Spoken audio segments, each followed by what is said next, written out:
Good afternoon, everyone. My name is Filippo Marcantoni, and this is the group literature review assignment for Iona 2.0 project for the Human-Robot Interaction course at Worcester Polytechnic Institute. The first paper that I analyzed is the development of a telenursing mobile manipulator for remote caregiving in quarantine areas by Zili et al., which implements a telerobotic intelligent nursing assistant, Trina, that can be teleoperated remotely in order to decrease the risk of infection. The problem that this paper addresses is in fact the risk of disease transmission among healthcare workers during outbreaks. The authors propose Trina to reduce exposure by being able to remotely control the robot in order to complete caregiving tasks. Trina consists of a mobile manipulator robot, a human operator's console, and operator assistant algorithms that help with automating or partially automating fine or error-prone tasks. The teleoperation system enables human operator to control directly through teleoperation using game controllers, haptic feedback devices, or other interfaces, while offering visual feedback through multiple cameras, like mounted on the robot's wrist, and a 180-degree panoramic camera helping to construct a map of the environment to enhance situational awareness. Trina's capabilities were evaluated in a simulated hospital environment at Duke University School of Nursing to complete 26 routine nursing tasks. The tasks focus on light to medium duty manipulation rather than heavy duty, such as cleaning, transporting food and medication, and pushing carts. Success was measured using objective metrics such as task completion rate and time relative to that of a human nurse. Trina successfully completed 52 out of the 71 tasks attempted, however it was significantly slower compared to a human performance. These paper contributions include a telerobotic system to minimize exposure to infectious agents, while also contributing to the development of affordable and adaptable telenursing assistance. The main limitations are the limited dexterity and precision, which impacts fine manipulation tasks, the interface complexity due to the multi-camera system, and finally, the completion time was much slower with respect to humans, showing a really important limitation for the system deployment. The paper concludes identifying future research directions to better understand how to make teleoperation interfaces more intuitive and effective, particularly focusing on the most effective camera control mechanism and how head movements and gaze tracking can be integrated to optimize camera control in teleoperation. The paper also focuses on how realistic haptic feedback can be achieved in teleoperation systems and what would be the ideal balance for reducing the operator's workload while contributing to task accuracy and performance. The second paper that I analyzed is called Keep Healthcare Workers Safe, Application of Teleoperated Robots in Isolation Ward for COVID-19 Prevention and Control by Ji Yang et al., which introduces another teleoperated system that used the ABB's UMI robot to reduce infection risks while addressing the shortage of personal protective equipment. The paper presents a teleoperated robotic system designed to perform essential tasks in isolation wards, reducing direct contact between healthcare workers and patients. This system includes a dual-arm collaborative robot, the ABB's UMI robot, controlled via a wearable motion capture device, which captures the healthcare worker's upper limb and finger movements and maps them to the robot's reference frame. Also, a tablet is used for remote communication and monitoring of patient emotional states using deep learning models. The robot can perform tasks like auscultation, medicine delivery, operation of medical instruments, and disinfection, all controlled remotely by healthcare workers. This teleoperation system was evaluated in clinical settings, specifically in the ICU and emergency center of the first affiliated hospital of Zhejiang University. The system was assessed for its ability to complete essential tasks in an isolation ward, such as delivering medication, performing auscultation, remote consultation, and disinfecting surfaces, all without direct contact between healthcare workers and patients. Feedback from healthcare professionals indicated that the robot effectively reduced infection risk and minimized repetitive manual tasks for staff. This initial evaluation demonstrated the system's practical viability in a high-stake healthcare environment, though it was limited to specific scenarios within the hospital settings. These paper contributions are mainly related to minimizing direct contacts as the system reduces the infection risk for healthcare workers, along with reducing the consumption of personal protective equipment. Also, as the robot showed to be able to handle various tasks, the results show the potential of the technology. The main limitations, instead, are the need for initial training, along with the motion mapping calibration, coupled by an heavy reliance on teleoperation rather than shared autonomous methods. Also, the system has been tested only in specific hospital settings. Broader experiments could have revealed additional limitations or applications. This article highlights research questions regarding the implementation for a teleoperated robot of autonomous methods in order to reduce constant reliance on the operator.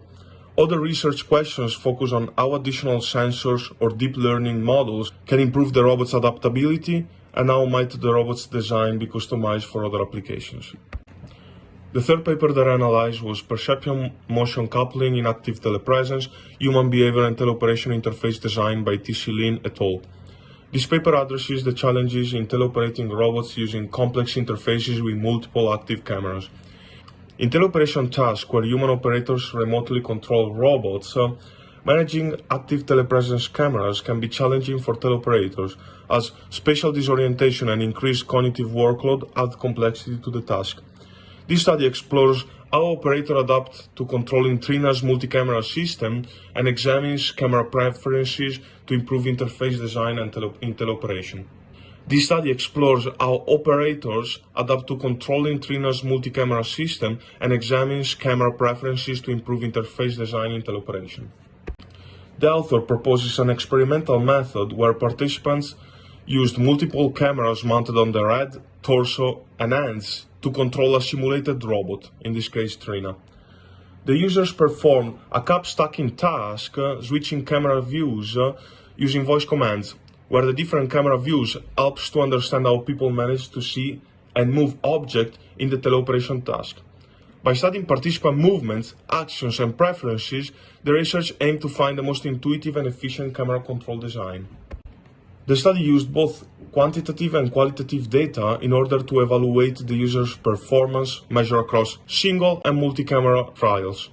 Objective measures such as task completion times, error counts, camera switching frequency, and behavioral observations while interacting with the interface such as head movement and arm manipulation were recorded. Participants were tested individually with each camera and then allowed to freely switch between them. Subjective feedback was also gathered through surveys and interviews to supplement performance metrics aiming to assess camera preferences and the overall interface experience. This study highlights how operators instinctively coordinate their vision and motion in teleoperation, suggesting the need for an intuitive natural camera control design, such as a net-based control. The study also highlights the importance of integrating haptic feedback, even if minimal, to improve task performance, enhancing perception where visual feedback is limited. The main limitations of the study are the lack of haptic feedback, which diminish the participants' overall perception, the experimental method involving the robot control simulation in a cap stacking task, which did not actually involve Trina's manipulation but only the user's remote perception, and as the stacking task was fairly simple, testing various tasks would have strengthened the generalizability of the results. The paper concludes identifying future research questions to better understand how to make teleoperation interfaces more intuitive and effective, particularly focusing on the most effective camera control mechanism and how head movements and gaze tracking can be integrated to optimize camera control in teleoperation. The paper also focuses on how realistic haptic feedback can be achieved in teleoperation systems and what would be the ideal balance for reducing the operator's workload while contributing to task accuracy and performance. Finally, it investigates how autonomous camera systems can be customized to enhance user performance and how different types of tasks, like fine manipulations versus broad movement, affect camera preferences and usability. The last article that I analyzed was the Open Television, Teleoperation with Immersive Active Visual Feedback by X. Chang et al. The Open Television project addresses challenges in robotic teleoperation, focusing on intuitive control, depth perception, and dexterity in bimanual manipulation tasks. Existing teleoperation systems often limit remote operation due to restrict perception or use grippers that lack dexterity. The goal is to create an immersive, high-precision teleoperation system that allows operators to perceive and control robots as though they are physically present with fine control capabilities for multi-fingered hands. The Open Television system uses a virtual reality head device to control the robot, communicating with a web server. This web server communicates with the stereo RGB camera mounted on the robot's 2 degrees of freedom gimbal to provide stereo visual feedback. Using the software architecture, the operator's head, wrist, and hands joint position are constantly updated, transformed into the robot's reference frame using inverse kinematics, and sent to the robot as a command. In this way, the robot will be mimicking in real time the user movements, providing an immersive dynamic visual feedback. The system also uses the Dino V2 visual backbone for imitation learning and transformer-based models to improve task performance, which allows data collection from human demonstrations. To assess the Open Television system, experiments were conducted on various tasks requiring different levels of precision and dexterity, such as can sorting, insertion, folding, and unfolding across both teleoperation and imitation learning tasks. The system performance was evaluated using objective metrics such as success and error rate, task completion time, revealing that the stereo image input greatly improved the task performance.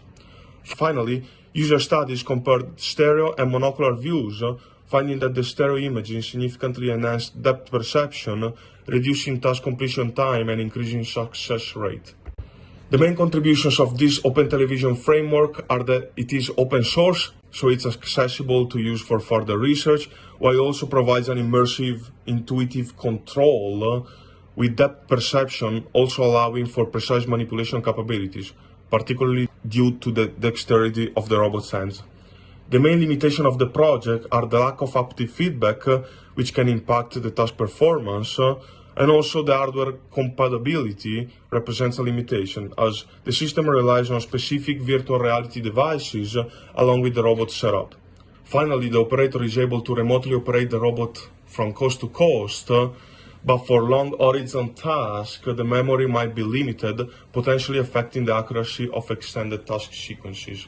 The main research questions that are identified in this paper focus on how can haptic feedback be integrated to further enhance task accuracy and immersion in teleoperation systems. It investigates potential methods to increase compatibility across virtual reality device and robot hardware. And finally, how can memory and inference limitation for long horizon tasks be addressed to improve performance in continuous tasks?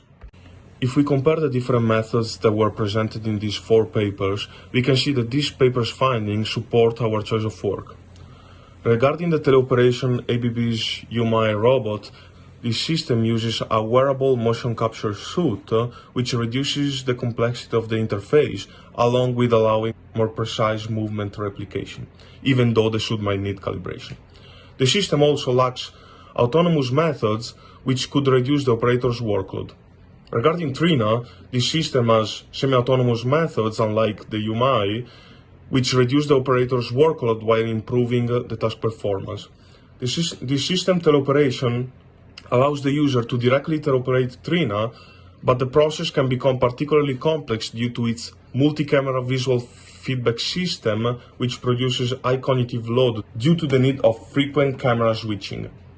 A further study on Trina's multi-camera system investigated which is the most intuitive camera control design and users' preferences, showing the need for a natural camera control. Such a design is implemented in the Open Television project, where we have an active neck that mimics the operator's head movements. This method reduces cognitive workload while enhancing depth perception and fine dexterity due to the robot's multi-fingered hands, which is a huge step forward with respect to the existing research. Further research is needed to integrate haptic feedback in such an immersive system such as the Open Television one, and we also need to evaluate how the integration of haptic feedback could impact the task performance and how hardware compatibility issues could be addressed. These are the references that we used in the paper, and if you have any other questions, please feel free to contact me.